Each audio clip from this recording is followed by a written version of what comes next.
G'day everyone, welcome back to another episode of the Australian Property Investment Podcast. Everyone, I'm loving the messages that we're getting. It's a real showing of support from our community of listeners. So first of all, I want to say thank you very much for tuning in.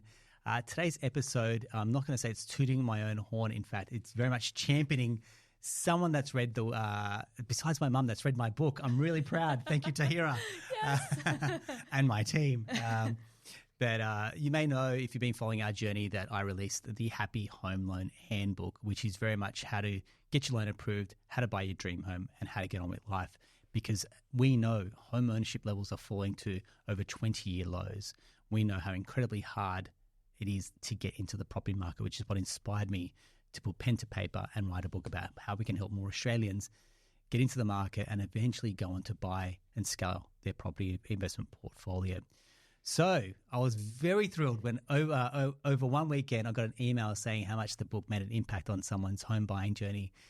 And I just thought, damn, like that is exactly what I set out to achieve. And I really love when people reach out when they've read the book and give us some honest feedback. And to Tahirih Mclaren Brown, I want to say thank you very much for your kind words. You're welcome. Yeah, it really did make an impact. And I've never emailed an author before either. So I was like, this book was so good, I need to tell him. Because when I was reading it, I could see that you had written it to help people. So I thought, I'm just going to flick you an email and say thank you. Nice. Thank you very much. And look what it's done. And that's what I think what we said when we called on the phone was like, just that ripple effect of like when you reach out to me, I was like, hey, would you mind jumping on and sharing your story? Like, I don't think you even flinch. You're like, no, I'd love to.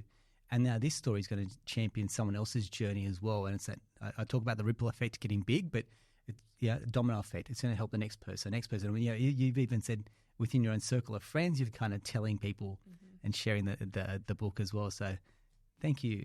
You're welcome. Yeah. We're going to go through your journey. We're going to go through what got you from renting to owning and every step along that way, emotionally and financially. Yes. But like I said, full disclosure, you're not a client and you had your own broker, and that's cool. That's what we're about here. So for me, I'm like, that's why I said we're not tooting our own horn here. It's very much saying everyone's going to have their team of professionals who they were introduced and worked with. The book was very much a conduit and a resource that helped you along that journey. Yeah, cool.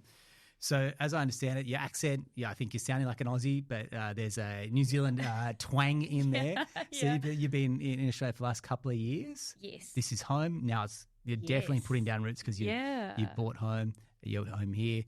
Miles is your partner. You mentioned yin and yang energy. You're the marketing energy. He's the numbers energy, which is exactly like how it is in our household as well. So love to learn about your journey, what brought you to this country, and how you guys have enjoyed I guess the journey to call Australia home. Yes, yeah. So I grew up in a small town in New Zealand called Picton, which is at the very top of the South Island. And as soon as I turned 18 and I had finished school, I went to university. My mum said that we had to get out of the town because the hills trapped us in. And that town, really, there were only a couple of us who went to university in my year. We used to call Picton University was the supermarket and the mussel factory. So mum was like, you have to get out. And then I studied tourism management and Māori business at university in Wellington. But I'd always had the goal of moving to the UK just to do my OE. I'd never been there. I think my mum had done it, so I just wanted to do it. So once I finished uni, I got a job and I just saved and saved for a couple of years. And then I moved to London and I thought I'll just live there for 2 years, and I ended up being there for 6. Wow.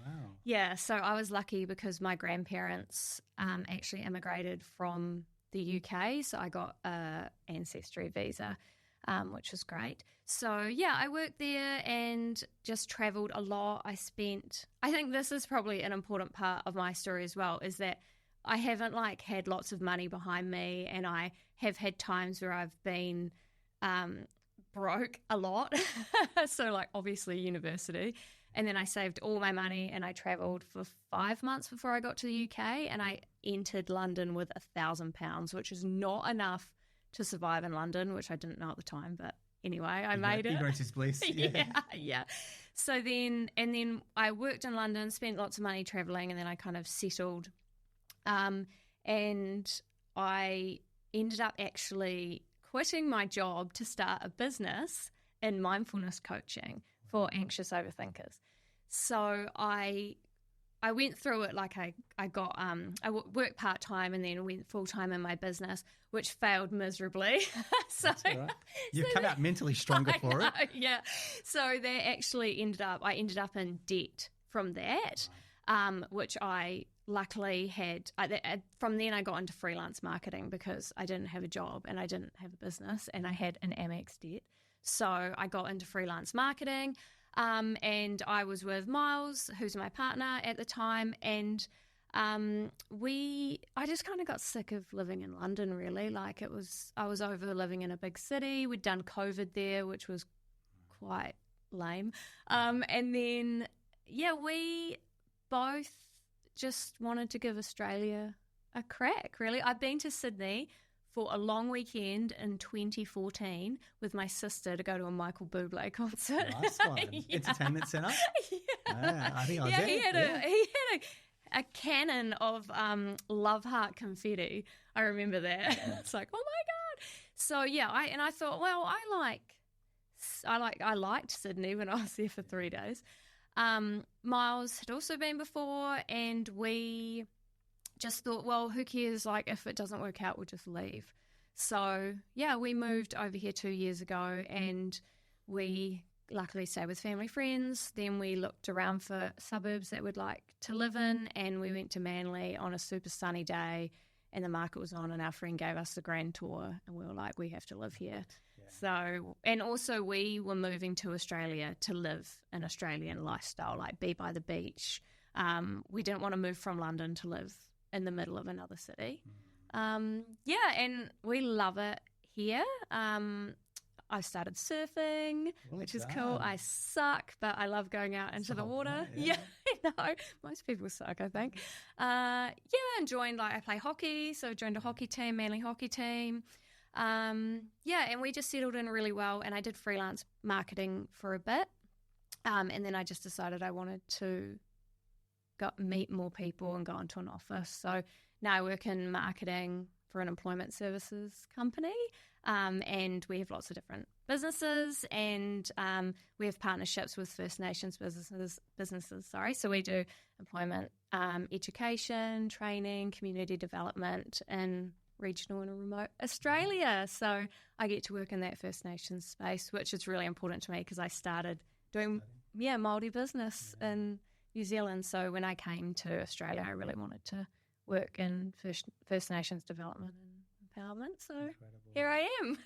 Isn't it amazing how the dots get connected? Yeah. That's what I say when you look backwards on your journey, how you can connect the dots. And you think that door opened to get you to that point and that point, and you go, right. I think when people take control of where they want to go and they really want to be able to put down roots, that's what I get. That's really a big part of home ownership, which is I think we're ready to put down roots because people, and you probably see this in Australian culture a lot, is you somewhat feel, inferior is a hard word, but all my research in my book says it as well. People feel a little bit inferior about renting because we're such a the great Australian dream here is like buy your home and you haven't really made it. Whereas, I listen to a lot of Dave Ramsey stuff out of America. He's like, hey, renting's just a time in your life till you're ready to buy. So don't worry about, if you're renting at the moment, because we've got plenty of clients that are rent investors as well. But even if you want to buy your own home, renting will serve you for a time in your life until you're actually financially ready and you know where you want to buy as well. Because you would never have known where you wanted to buy until you tried the neck of the woods. Yeah, and I think as well, because I'm 33 and obviously I spent all my money travelling and living in London and all that kind of stuff, but most of my friends stayed in New Zealand, and so they're all homeowners already. They have dogs, they have kids. And so I also felt like, what am I doing? I had to keep reminding myself, like, you spent 6 years, like, traveling Europe. You had really great experiences, but you definitely feel like, what am I doing with my life? Like, everybody owns a house at home, and I'm still renting with student loan.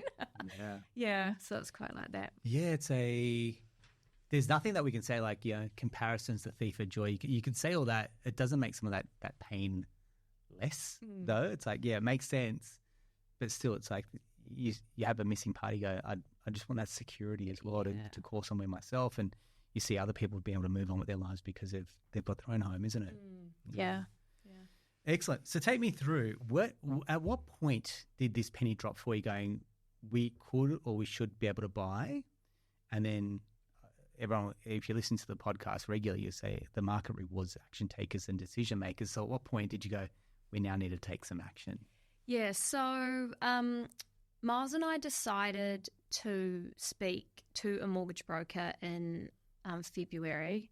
So I don't know if you're doing dates for this, but it's now May. Yeah. So it was not that long ago. But we decided, I don't know, I'd heard it somewhere, I can't remember where, but that you should speak to a mortgage broker straight away, even if you're not ready, you don't have a full deposit ready, just so you can find out like what your borrowing power is, how much more you need to save, like all that kind of stuff. So we went into a conversation with our mortgage broker and just gave her all our information, how much we were on with salary, which I'm happy to talk about if you want to know numbers, what we were looking for. And we actually thought that we were going to have to buy an investment property outside of Sydney. That was our plan because we didn't think we could afford in Sydney, or maybe buy in Western Sydney, because I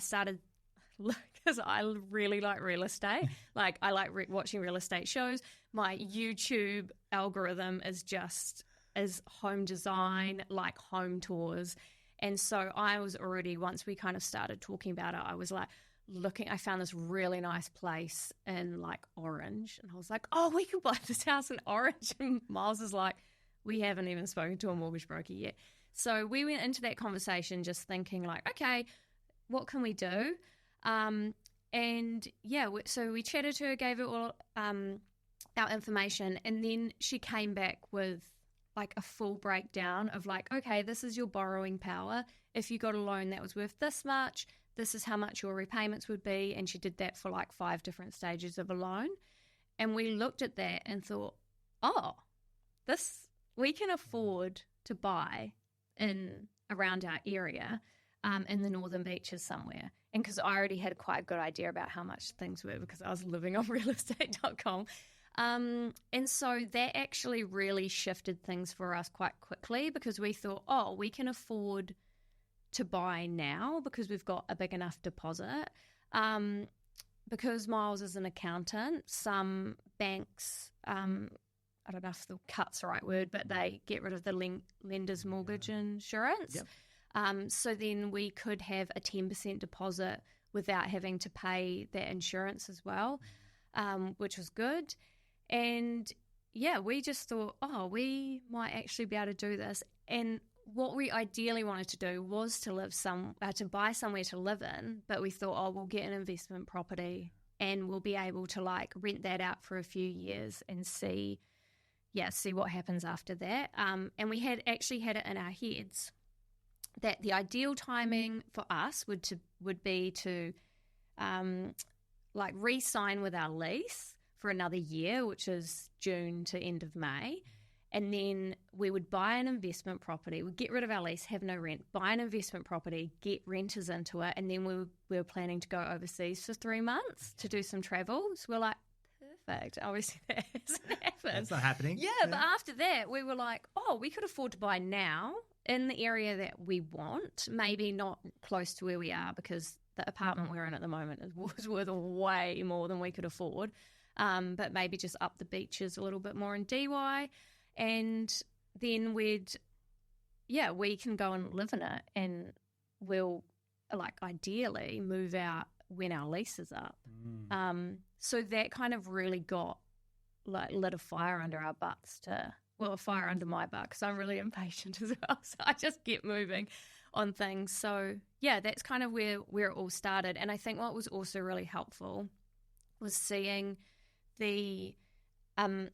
all those numbers, and I'm not a numbers person, but all those numbers about like, okay, this is what your monthly repayment would approximately be if you got this size loan for this property. And we were like, I first looked at it and thought, oh my God, that's way more than what we're paying in rent. And then we looked at our incomes and we're like, actually, we can totally afford that, and it's so worth it to like, even for the first couple of years, to be putting a lot more. And Miles had a really good perspective because he was like, paying your mortgage is like investing your money. So like you have to think of it as not like, oh, we're paying an extra, I think it's like $1,800 or $1,900 a month on top of what we were paying in rent. Don't think of that as like money gone. Yeah. It's like it's investment. Yeah, it is. It's a savings. Yeah. And so that kind of, I was like, oh, this is doable. So let's think about this. So you're renting, the now mortgage is, you said it's close to like $1,900 additionally. Do the rough math on that.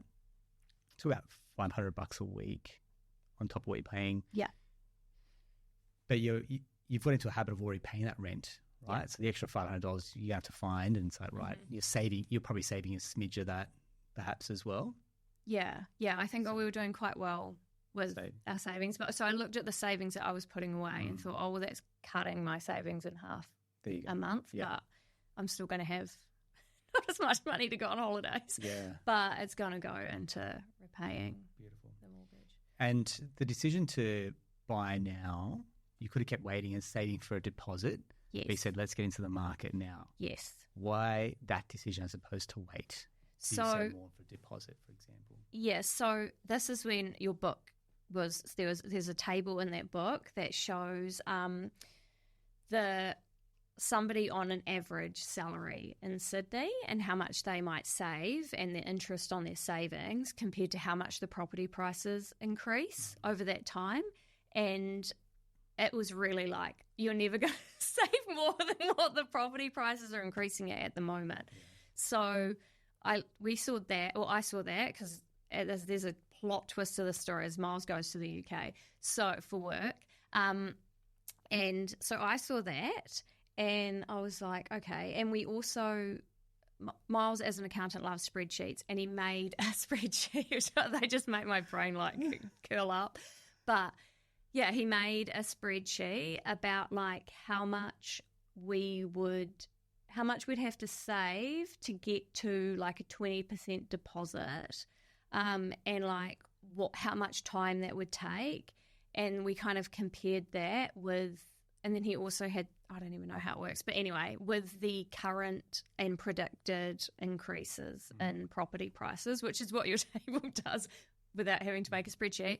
And we were like, oh, it's not, by the time we save, like if we saved for another year and we got a 20% deposit, it wouldn't even be a 20% deposit because the house prices have increased so much. And I've kind of said this to some friends who aren't ready to buy yet but are saving for a deposit, and they're like, oh my God, that's not what I want to hear. But I'm like, don't feel bad about it, because I think the mindset is buy when you can buy. So just buy what you can buy when you can buy it. And that's how we looked at it, and we were like, right, let's try and buy. Like, we've got a 10% deposit, we can get rid of this lender's mortgage insurance. We should just start looking, and like, this is our price range, and we're just going to crack into it, basically. Beautiful. Yeah. So someone following your journey goes, hey, you went flush with cash. So you traveled. Yes. You said you kind of had to get back on your feet. Yeah. Then you're renting. We know how hard it is to rent to save while you're renting. But you've somehow managed to pull together a deposit. Yes. Which is a big question going, yes. How did you save for this deposit? Yes, totally. So I am very honest about this and say that I am the benefactor of intergenerational wealth, but it's not my family. So for me, I started saving as soon as I got into Australia, but then because I had my own business, I had to pay like $9,000 in tax. I was like, no, the government's taking my savings. Yeah, I get you. So that number just keeps going up and up and up. That's another reason why I was like, I just want a normal job. Like, I do not want to track my finances and pay tax, because it just really feels like the government's taking money off you. When you don't even see it when you're salaried, it's different. Yeah, it's but so when different. You're self-employed and you've got to pay yourself, you really feel, I guess that's why self-employed people do everything they can to minimize tax, because you can feel it firsthand how much tax you're actually paying. Yeah. We pay a lot of tax, payroll. What do we pay? We pay team, super. Anyway, keep going. Yeah. So anyway, I got into this job and I just started saving there.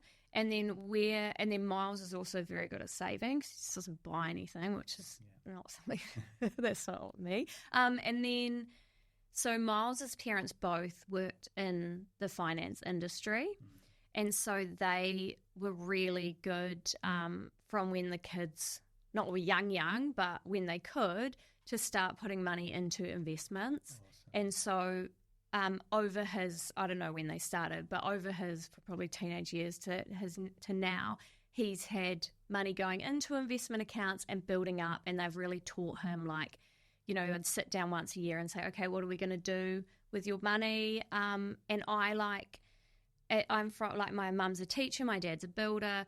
My family just didn't know anything about investing. Like, I thought it was like, well, you're throwing your money away and risking it for everything. So I never had investments. I've never had investments. And so that's kind of where, so Miles had his own savings, and then he had this investment account of money that ended up having to, like, that got us up to a 10% deposit. So yeah, really. And I used to, honestly, because I grew up in a family with not much money, I used to be quite resentful for the fact that, like, Miles was able to have this money, and he just basically had, like, free money in a bank that he didn't even work for. And now I look at it and I think, if I had that opportunity, if I have children and I have that opportunity, like, I would 110% do that for them as well. Yeah, exactly. I think you and I are similar, which is, didn't necessarily come from money. We didn't have that, we're kind of paycheck to paycheck, but we weren't flush with cash as a household. But that's something and Bernadette, her family, was so open with money, to the point that they're showing how much their mortgage is worth when we were dating. I was like, I don't think I need to know all this information. But no. And they were very open and transparent around how much their debt were, money was, savings was. I think that's where, again, I talk about yin and yang energy. It's probably the opposites attract sometimes for you and Miles, and same with Bernie and I. And so, same thing when we had our two daughters, non-negotiable, like every week there's money that gets added to their savings account. And now look at how much they're sitting on from a savings perspective. And they're 3 and 5. I'm like, they've got more savings than me. And a lot of adults that I meet as well. And that's just going to continue to compound. That money can only ever be used for property. It's exactly this time.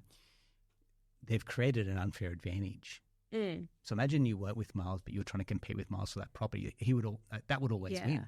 That house would always win, because they've got and it's compounded over such a long period of time that it just gets a life of its own, where it just grows. Yeah, I think if I was in a relationship with somebody who didn't have that, then, like, looking at what, if we had the same sort of savings, then it would definitely be like another year and a bit for us to get that deposit. So you certainly wouldn't be able to buy in the corridor that you looked. Yeah. Right. So you wouldn't be able to buy there. You probably would have gone down the rent vesting path, which is then borderless. So you would have to buy in, say, Perth or Queensland, for example, in an affordable market. The admin of that. And that's generally, and then you still start paying rent. But you actually want to put down roots as well. So, it has that.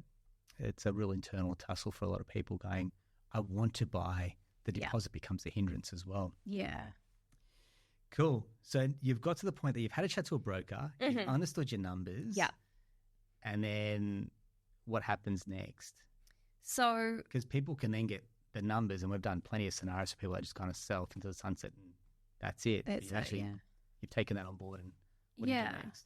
Well, like I said, I'm impatient, and I also am an action taker. So our broker said, go and look at properties. Like, you don't have to be ready yet, but just go and have a look. So we went. And we only did a day of viewings, to be fair. But we went and looked at different properties. We went up to DY because we thought, okay, we might be moving up here because there's way more properties up there and they're cheaper. So we did that. And I just kept an eye on realestate.com, basically. We did a couple more random viewings. And then Miles inconveniently went to the UK for 6 weeks. And so we both decided, like, okay, well, we'll just wait until you get back. And once you get back, then we'll start looking again. And then that's when our timeline kind of like fell out, because it was, by the time we got back, if we started looking again, it would be completely wrong with when our lease ends in our flat. So it was like, okay, we'll just ask. Like, then we're like, right, now we have to talk to the landlord about going on a rolling lease, because we were still like, we want to be able to buy as soon as we see something that we like. So yeah, we were kind of like in that process. At the same time, we started admin with the broker, with like sending all our details, going on the online portal, so they could get the process moving to start our pre-approval. So yeah, we were doing that, and yeah, it was kind of happening but not happening, but I was still like, I just can't see a place online and not go. And I'm really nosy as well. Like, I'm so nosy. And so I would be like, I can't see this online and not go and see it. So yeah, Miles went to England, and we were like, right, we'll put things on hold. But then obviously I just am not going to do that. So a property came up that was 2 kilometres down the road from where we were living. And Miles was actually, before he left, it had already come up, which is also why we had such a tight time squeeze in the end. But he was going to go and see it one day, but I was working in the office, and so I wasn't available. And he just couldn't be bothered, so he didn't go. So then we were like, okay, whatever. So then he went to England, and then I just was looking online, and there was nothing else really exciting coming up. And I just thought, I just have to go down. It's down the road. Like, I just have to go down and have a look. So that's what I did. Yep. And yeah, I ended up really liking it. Should I carry on? Plenty of people like a property, and then you got to do something about it. I know. Yeah, so I really liked it, and I was like, oh, I like this place, and who knows why, because I'm not looking at property like... Yeah, you're not walking out of the pre-approval in your back pocket, from what I understand at this point. No, we don't have that at all. Yeah. I don't even know anything really about property except for like what wallpaper I'd like to put on the walls. So I went in and I was like, we have a friend who's very into property, but he's very an analytical mind, and he was like, these are the things you need to consider. And I'm like, thank you for your advice, but I'm going to go on, and if it feels good, then I'm going to like it. Like, I buy off emotion, not off being rational. Yeah. So I just liked it. Like, the floorboards were nice. It actually was a 2-bedroom place that they'd done some renovations to and created a 3rd bedroom. And that's like quite big, because we just did not think we'd be able to afford a 3-bedroom. It has made there are compromises. It's made the lounge like a bit darker, but then I'm like instantly like, renovation, what can I do to fix this problem? So having the 3 bedrooms, it being just down the road, like not really having to change our lifestyle that much, which is such a luxury and a privilege. But like, I've got all my friends rent in Manly. I surf in the morning. Just still being close to them. It's a bit further out, but it's flat, so I need to get my bike fixed, which I haven't ridden in a year. But yeah, so that kind of really was like, oh my God, there's a place in the suburb next door. Tick, tick, tick. Yeah. And there's some things about it that it's like, oh, is this that good? Is it whatever? So I went away. I spoke to Miles. The UK time difference is so annoying. Like, every evening I'm like, are you awake yet? I need to talk to you. So I spoke to him, but I went to the viewing, and I was the only person there because it had already been up for like a couple of weeks. Yeah. Which also makes you feel like, what's wrong with this place? That's the first thing that goes through your mind, isn't it? Yeah. But anyway, I was there by myself, didn't take a video of it. So I had to go back. That was a Saturday. The next Wednesday I went back, and I took a video to send to Miles so that he could see it, and he saw it and was like, yeah, I like it. Like, what can we do? Like, what's the next step? And then that's when I think the next day spoke to our broker and said, hey, like, I know that we haven't got very far through this, but I've actually found a place that I like. What can we do about making an offer? And this is something that I learned in the process, actually, because obviously I don't know anything about buying a home. So everything was new. And that's why the book was also super helpful, because I learned all the steps along the way. And I just knew what was coming and what to expect or what things I needed to ask about. So I spoke to the agent and she said, make an offer. And I was like, yeah, we don't have pre-approval and like I can't be bound to this. And she was like, no, like just send me. It's just a verbal offer. It's not like you're not signing anything. And I had got a recommendation for a conveyancer, so I'd contact a conveyancer because what's a conveyancer? Like, yeah, to the uninitiated, like, to have a conveyancer and like we have an awkward silence on the phone. I'm like, right, I'll just send you through someone you should contact. Yeah, I'm like, I've never ever heard that word before. Like, so someone said, oh yeah, you need a conveyancer, and I was like, a what? And then they were like, yeah, they are a lawyer. I was like, why are they called like a property lawyer or something? I don't know. They probably do more. Professional. Yeah. So yeah, I was speaking to the conveyancer and she was like, well, you know, do not sign anything until I've read it. And I was like, don't worry, I'm not going to. So I sent an offer in and the place was up for, on realestate.com, it was 975. Yeah. And I read in your book, some people put false prices on things to get more people through the property. So I was like, well, anyway, I'll just take it at that. So I made an offer just via text, which was weird, but anyway, for 970. So I was like, right, let's see what we can do. It's 975. They were wanting to go to auction as well. So I put that out there, rejected, which makes sense now. Yeah. I can see what we did pay for it. And at the same time was like, we really need to get pre-approval. So I think this was happening. Oh, yeah, the other thing was that this was happening over Easter. So Miles is not here. Yeah. I'm like on the phone to so many people. I have my friends staying from Melbourne, and like Melbourne property prices compared to Sydney are different, and they were like, oh my God, what are you doing? Like, we went and looked at the property, but we couldn't get in, so we were just trying to look in the windows, which was hilarious, and neighbours were like, what are these four girls doing? But they were like, oh my God, like, what are you going to offer for it? And so I was talking to them about it. So that offer got rejected on like the 28th, that was the Thursday, and then it was Easter Friday. That week, we're trying to get pre-approval from the bank, but obviously it's a short week. And so the bank's like got a backlog and they're not working 5 days, which is very inconvenient for us. So then it was quite like, oh my God.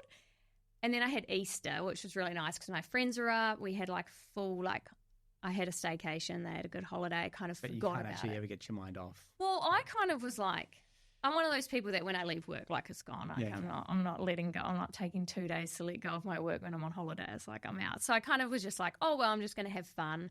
I'd said to the agent, just let me know what's happening on Tuesday. We'd already had the offer rejected.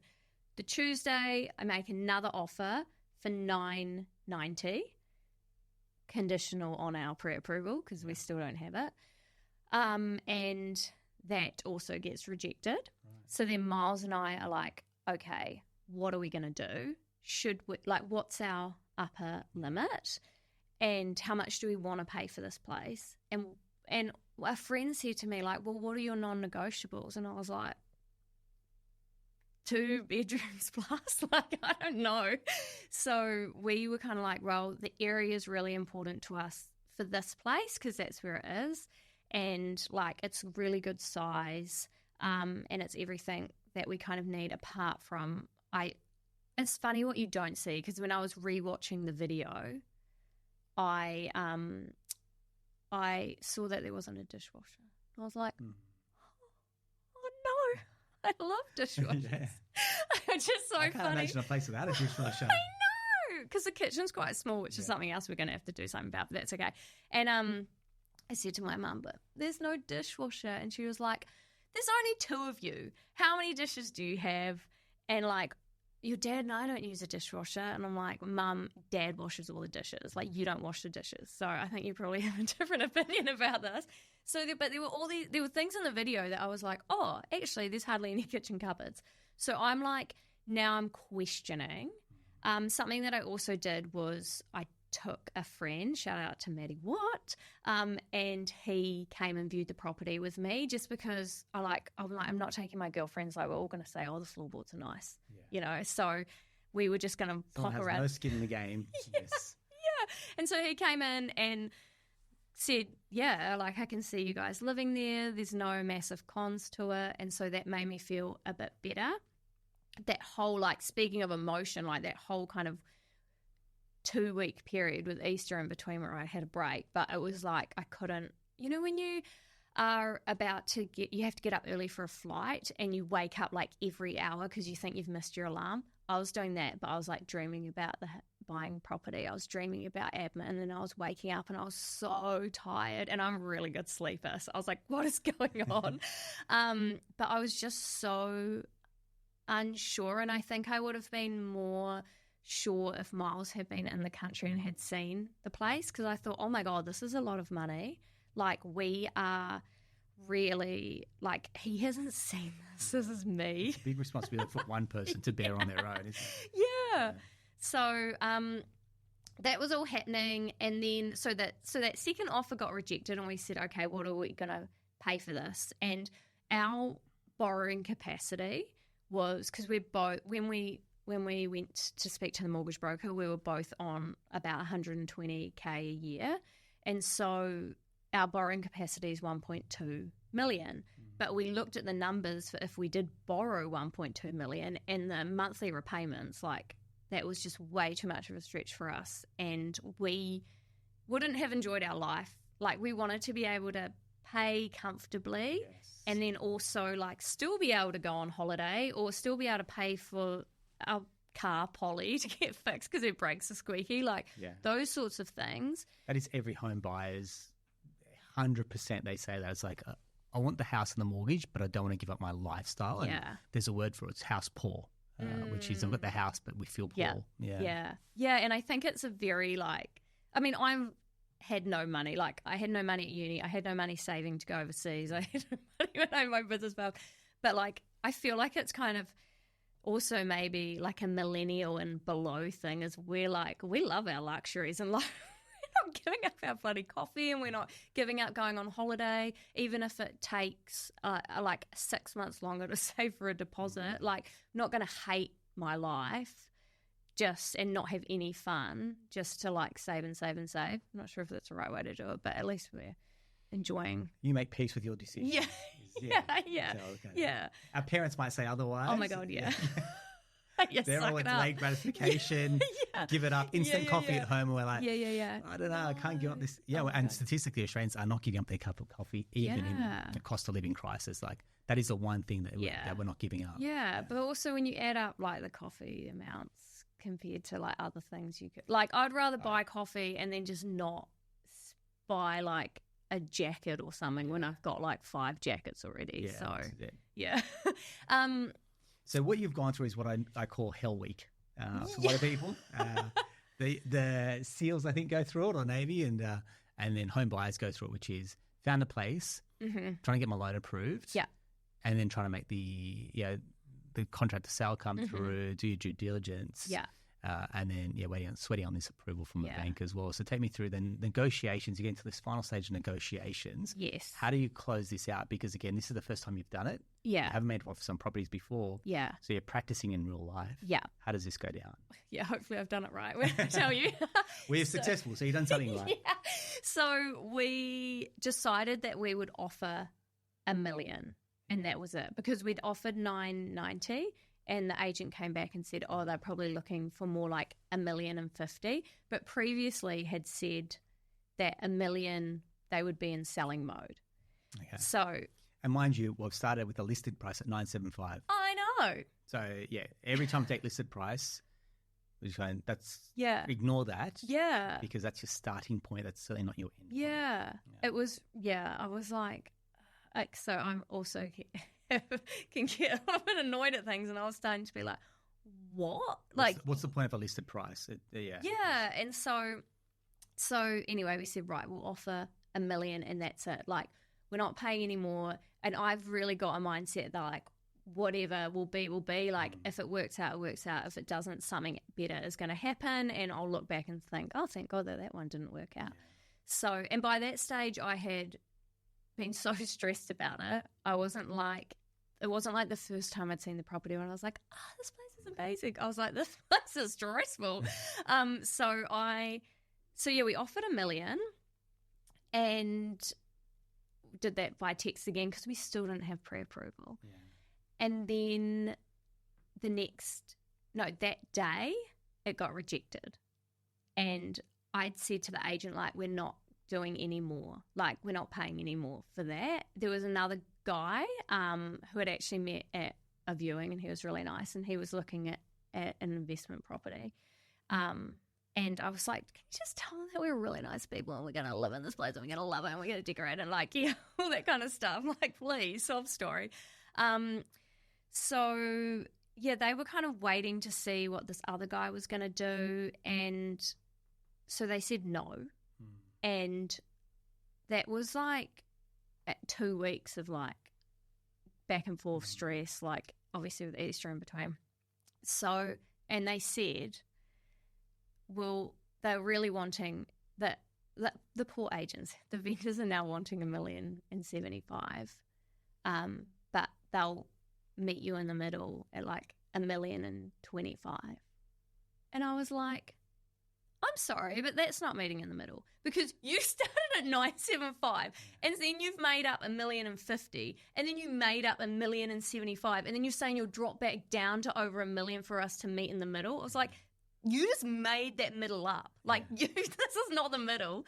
So I was like, look, that's it. We're not offering anymore. Like, thanks so much for your help. But, like, let me know if any other 2-bedroom properties in the area come up. I was, like, a little bit upset, but I think I was so tired. I was, like, one of those things where I was like, I really need to cry. So I was just like, I cried a little bit. And then I was like, oh, well, moving on. So I was back on realestate.com, like, half an hour later. And I think I put on either Love on the Spectrum or Queer Eye, which are just such feel-good programs. I was like, this is going to heal me. And I was on realestate.com. I, like, found new properties to view. I think this was a Wednesday. And then I met my friends for breakfast the next day and I just had, like, an absolute whinge session about, like, that's $1 million. Like, there's a lot of money. That's a lot of money for us. It's a lot of money for a loan. And, like, those people do not deserve our $1 million for stuffing me around, like, ran. Then I said, probably I'm, like, turning this around and they're going to come back and we're going to give them $1 million after I was saying they don't deserve it. So I went to work and then at, like, 10 a.m. the agent called me and said, they've accepted your offer of $1 million. Wow. And I was like, what? I was like, I was shocked because I'd let it go. Yeah. I'd let it go after looking at new properties and whinging about it or wanting to. And also having a good cry because there's all this research, especially when I've done the book, there is no greater stress point at that point, I think, besides organising a wedding, but for a couple or someone going through a home buying journey, it emotionally breaks people. Yeah, it was like so much like, and it's so much invested in work. Yeah. Like if it probably happened like a week or two before that, I would have been like, yeah, whatever, it didn't work out. But because I'd gone back and forth and at the same time was just trying to get the pre-approval. Yeah. So the offer gets accepted. We still don't have pre-approval. Yeah. So now I'm really like this, like we need to get this. Absolutely. And our broker was doing like the very best she could. Like she was working so hard for us and her assistant was doing so much as well and they were in contact with us all the time and super helpful, like really good. It was just like what was happening behind the scenes with the bank. I feel like she must have been on the phone to the bank. Like, so this scenario is so common. And I'll say this every time to a new client. I'm like, we're having a chat now. All it takes is one listing to come up and this entire conversation changes. We go from being super passive to being extremely active. And it's like the horse has gone before the cart. Right? Totally. It's like, doesn't matter how many times you tell it to people, get pre-approved. you won't take any action until you effectively find the property, because you feel like you've got all the time in the world. Bang, listing comes up. Yeah. Everything changes. Now we're on the back foot. And that's why generally it becomes even more stressful, because the finances aren't in order. And there's no way the broker telling you, hey, mate, we've got this loan. It's lip service at that point. There's no way you believe in them going, the loan. I want to hear it from a bank. Exactly. Yeah, it's like because like I said, we could borrow 1.2, and so we were only going for like 89999 whatever, nearly 900. And so she's like, this is well within your borrowing capacity, so it should be absolutely fine with the bank. But you're right, you need yes, you're pre-approved. Correct. So we got the offer accepted. I was like, what? So then, because I also thought, I'll just have a break from this house admin, because oh my God, it's like a full-time gig. Yeah, it is. And we were speaking about that week when you're trying to organise inspections, valuations, contract to sale negotiations, speaking to the agent and your broker, you're like, that has to become your main focus. So when someone's working, someone's got to run point with it. Oh my God. If you're solo, then that's your focus. Yeah. If you're in a relationship, someone needs to take the lead on it, which means that becomes their priority and focus, because this is time sensitive. Oh my God, yeah. And it's really pressured in terms of like the agents like pushy, and like that's just their job. Yeah, it's because it's gone the other way. You've gone from chasing the agent to now the agent chasing you. So the dynamic shifts completely. I say the hunters now become the hunted. Yeah. And you're going, I was chasing you, now you're chasing me, and it feels like, are we doing the right thing? And so there's no time to even think, because you're going so quickly, and the conveyancers coming at you, the brokers coming at you, the real estate agents coming at you, and it's like there's a lot, especially the first time around, to take that in and go, we're trying to enjoy this, but this is a lot of high pressure, high stakes with a lot of zeros attached to it as well, right? Yes. Yeah, totally. And so, I was like kind of trying to sort all that out. And the other thing that you need to do, because we're buying an apartment, is read the strata report, which is, my God, it's boring. And if so you have no idea what you're looking for, I know. You could be reading gibberish, mate. And I read like pages and pages at the start, which after I'd finished, I realized were just like general strata stuff, and it had nothing to do with our property. And I was like, oh my God. So I'm trying to read these strata reports. I'm like signing things with the conveyancer.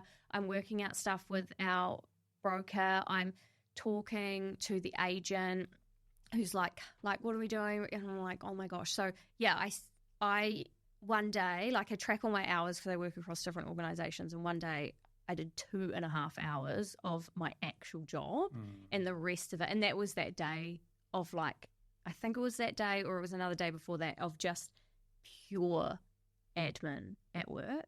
So it's quite a lot. So anyway, luckily we got our pre-approval the day that our offer got accepted. It came through. So that was like, okay, thank goodness. And then it's like, oh, your offer's accepted, we need the deposit. I was like, I'm sorry, like, hold your horses. We have, like, Miles is in the UK, so, like, he's asleep. And so he's asleep and all this is happening. So every day I would talk to him and be like, this is what's happening. You know, we're going to make a decision about this. And so I text him and said, like, as soon as you wake up, can you please call me? And with the time difference at that stage, because we hadn't changed daylight savings and all that kind of stuff there and here, it was like an 11-hour difference. So like I'm finishing my work day and he's waking up, and so I call him and I'm like, our offer got accepted. He's like, what? Because like he's like had his day, gone to bed, and then I'm like, we need to get into action. Like because his money he needs to move his money, I need to move my money. Actually, a really good tip that was in the book that you put was calling the bank and telling them to increase your transfer limit, which I would never have thought of. So I had already done that. It's amazing how often that trips people up. Yeah, I've had that before, just with like, I was managing a touch rugby team and I had to pay for all the accommodation and it was like denied. It's like, oh my God. So I called the bank during the day, there's another piece of admin, and said, can you please increase the limit so I can like move basically most of my money out of my account? And then I also asked them about Miles because he's with the same bank. So I was like, what can I do about my partner? And they gave me a number that he could call from the UK to get in touch with them. Because I was like, by the way, he's overseas. So, like, can he call you? That doesn't sound suspicious at all to a bank. I know. Yeah, so we got all that sorted, and then they were really like wanting the money that day, but I don't know what happened. Something else happened and just didn't go through, and they had to wait till the next day. But yeah, like real high pressure. Like it was like, sorry, like Miles is asleep, can't do anything. And we the have agent's these like, scenarios where it's like parents are giving money to the kids, and the parents have to shift that money from somewhere else as well. And yeah, totally. you're hurting cats at that point, trying to get money shifted around, and large sums of money, which means you're sweating bullets by that point. Going, we've got the account details right. You know, so many horror stories about money's going to the wrong trust accounts, or by that stage it's email hijackings where deposits have been lost through conveyance accounts. So this is where you feel like you hear all the horror stories, but you've really got to. It almost happens in, those things in slow motion. Like you've got to kind of see this happening in slow motion going, okay, ring the solicitor or the conveyancer, confirm the trust account. Now make sure, triple check. And you need to be organised. Yeah. There's just no way to sugarcoat. You have to be organised. You have to have a good team around you. And that's, that level of responsiveness. And I think you said you got to take action. Yeah. You got to go straight to action mode. Totally. So, we ended up getting that.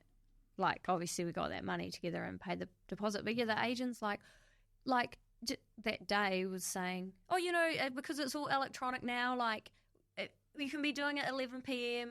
And I'm like, lady, I go to bed at 9:30. Like, this is not happening at 11 p.m. I'm not in this panic transferring all this money. So we did it the next day, which was a Friday. And then we're like, oh, my God, we've bought a property. Miles has never been inside it. And then you're kind of like, oh, did that really happen?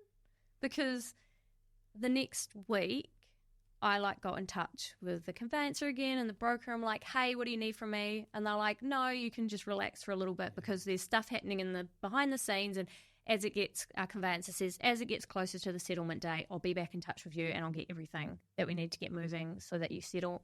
And I'm like, you got PTSD from the previous week. That's exactly what happens. It's like peak week. Yeah. Everyone's coming at you and it's like, okay, it goes silent the next week. There's nothing to see here. The bank's working on approval. Yeah. Solicitors, conveyancers done their work, and you're like, last week was such a kerfuffle and this week is zero to do. Yeah. Which is kind of nice, but also it actually makes, because all my friends were like, homeowner, how do you feel? And I'm like, I just feel like it's not real, because maybe if they'd said, yes, you've got it, and then I went back into the property and I was like, oh, this is ours. But we haven't been back. I haven't seen it in a month now, like a month. You get a very small window for your pre-settlement inspection, and by say just pretty much in and out. Yeah. So you don't even get much time. So, if you're listening and you're like, especially for people that want to come in and maybe do some work to the property, or get measurements, for example, you've got to ask for access. So that's something that's got to be negotiated, or be very open about, hey, but we may want to get access because I know even for us, when we moved once, our fridge didn't even fit. And so just small things like that where you're like, I didn't even think that'd be a problem. Where's a dishwasher or a dryer going to go? And there's small things like that where or the washing machine, and you're like, this would catch you out, especially on moving day. It's, So luckily for us, like, we're moving from a smaller apartment to a bigger place so that we actually don't have enough furniture. But problem to have. Yeah, I know, for me, Facebook Marketplace, hello. But the agent said you can contact me and come in to measure if you want. But I'm like, I've got nothing to measure. Like, I don't know what I'm going to be measuring. The fridge isn't, like, it's just an open space, so that's fine. Yeah. We know all our furniture's going to fit in. So it's funny.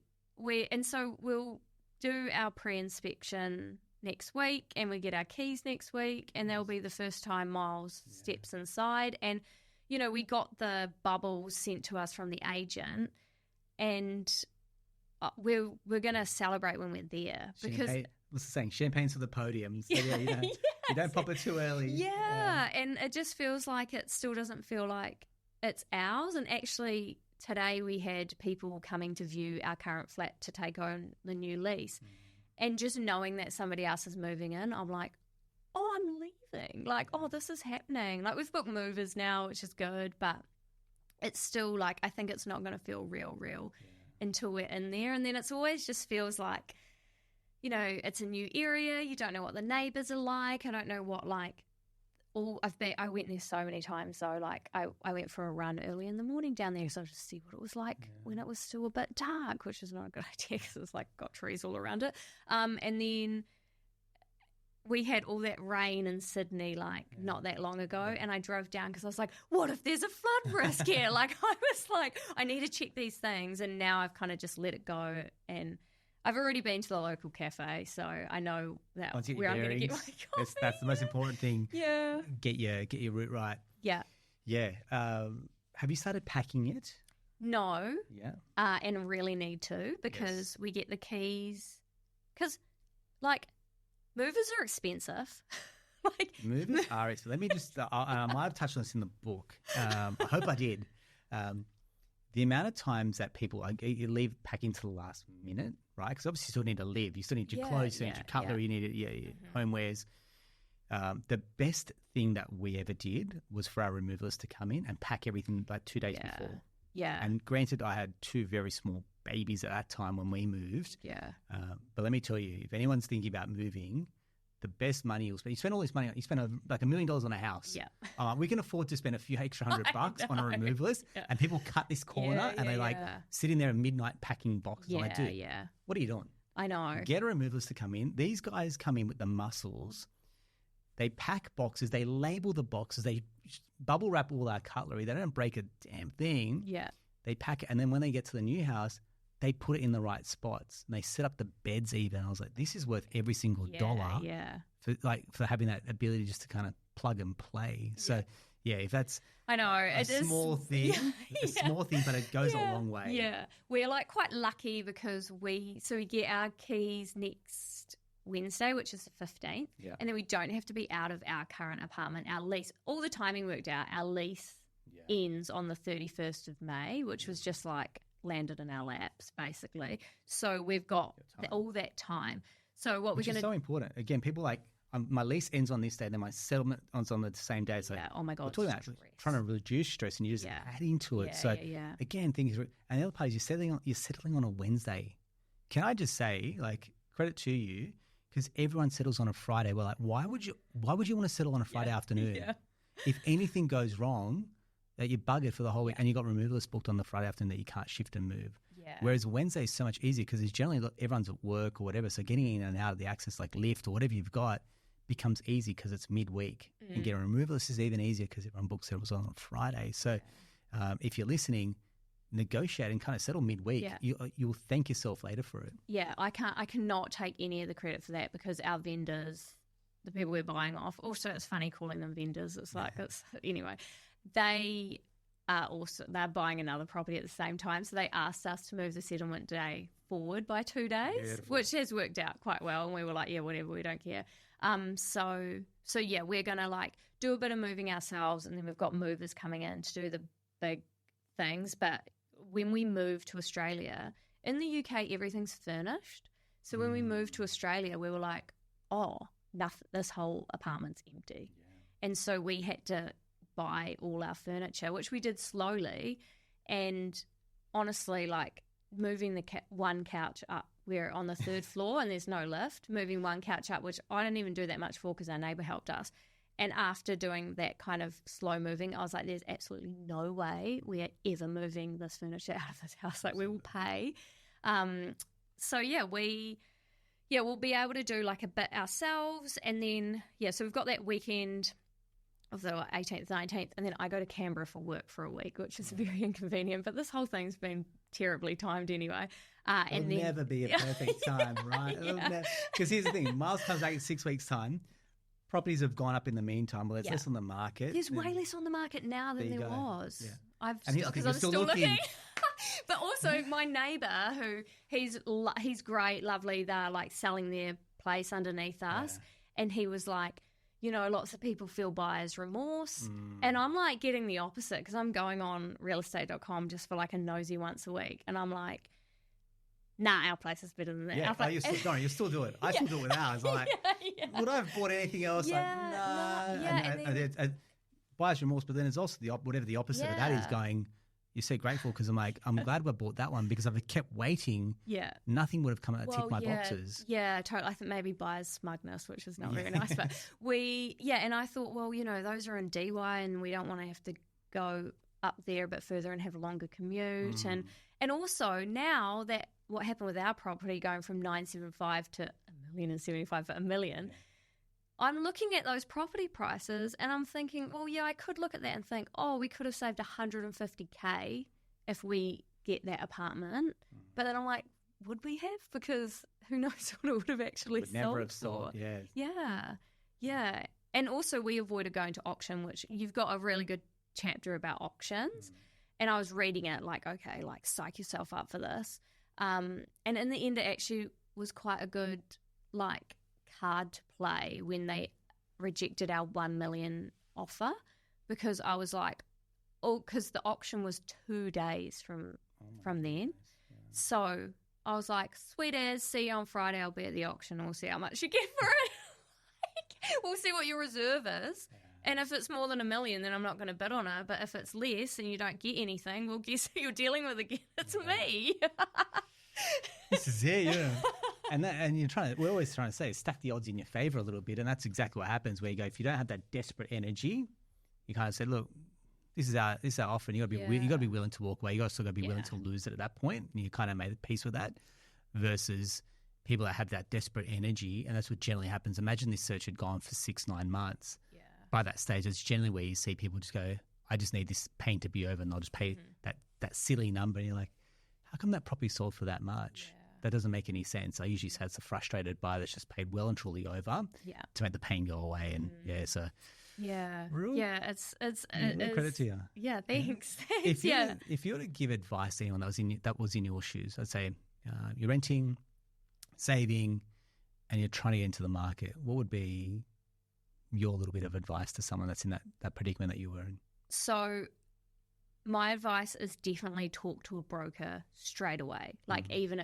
I've got friends. This is unscripted, by the way. Yeah, so don't talk to him, just talk to a broker. Exactly. There's 18,000 brokers in Australia, mate. Find a great one. Well, and I think, I've got friends who are probably going to be ready to buy next year, and I put them in touch with our broker, and they've had a conversation with her because I'm like, the most helpful thing that we got was all those numbers. Yeah. Like, this is how much you can borrow. This is how much deposit you'll need for this type of these property ranges. This is how much your repayments will be across the month. And also knowing, because I didn't talk about this, but stamp duty.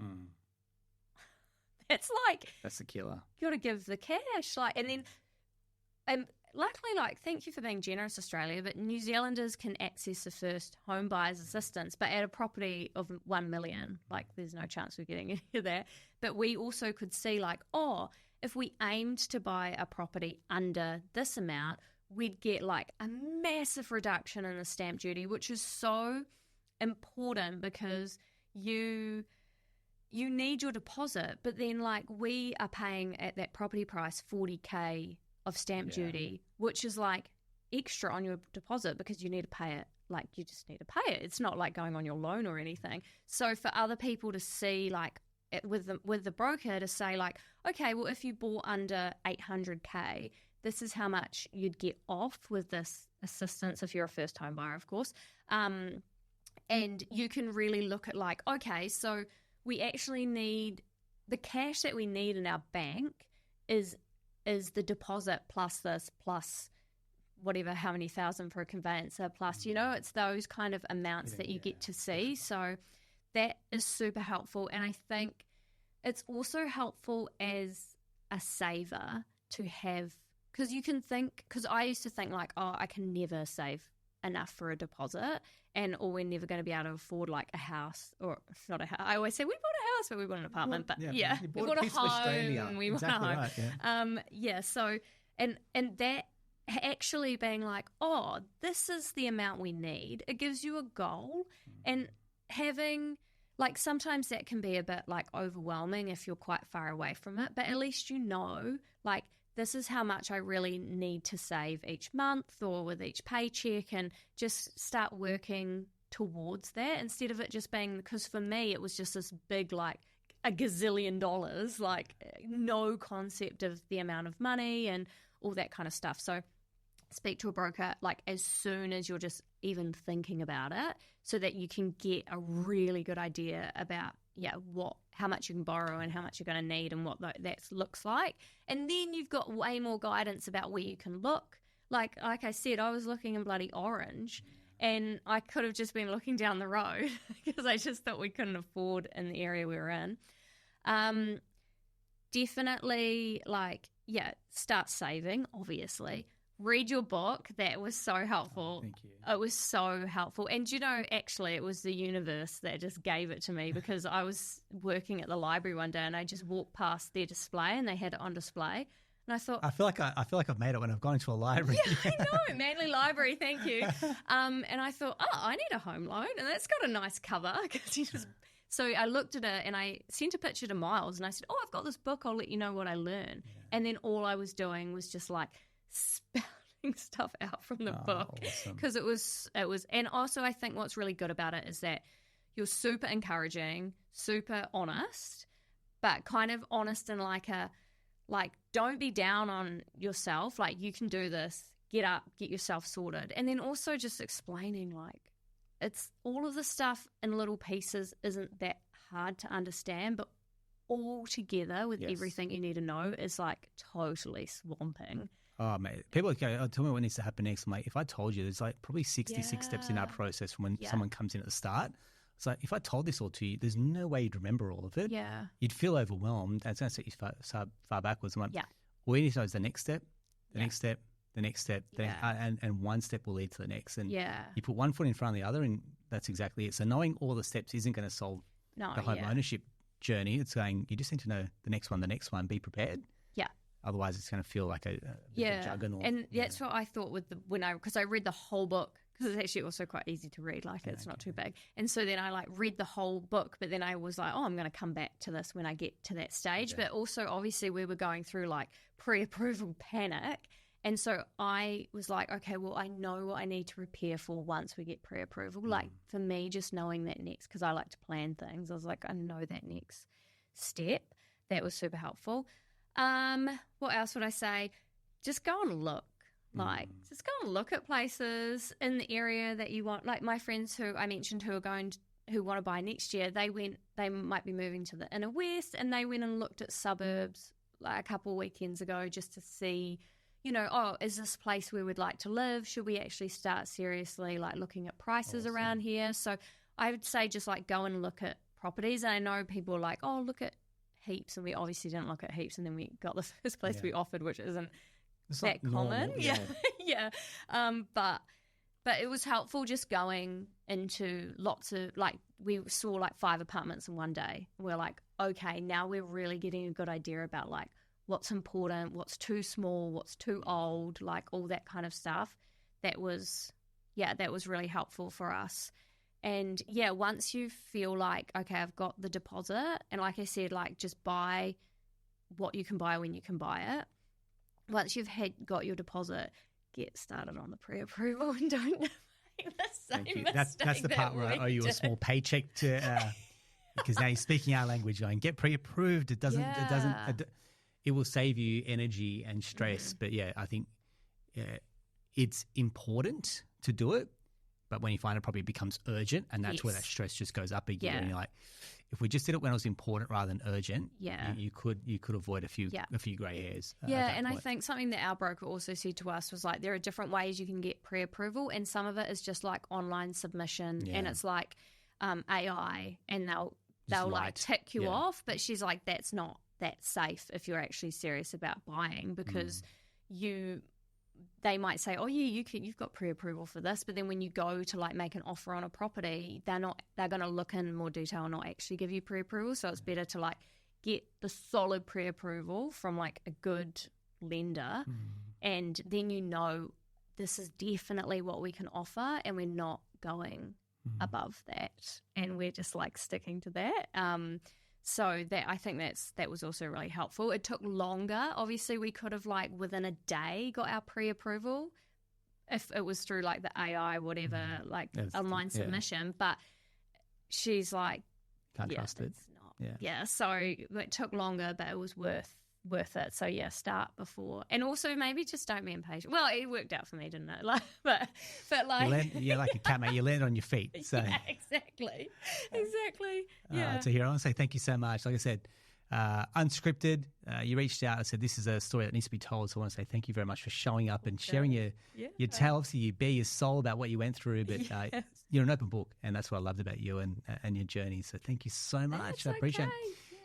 This is an episode for someone that's still going to get into the property market. So if you know someone, share the link to this episode. Like we said, we want to be into more people's ears, getting them confident, getting them clarity and certainty about how to get into the property market. And this episode's a real banger. So thank you, mate. Appreciate it.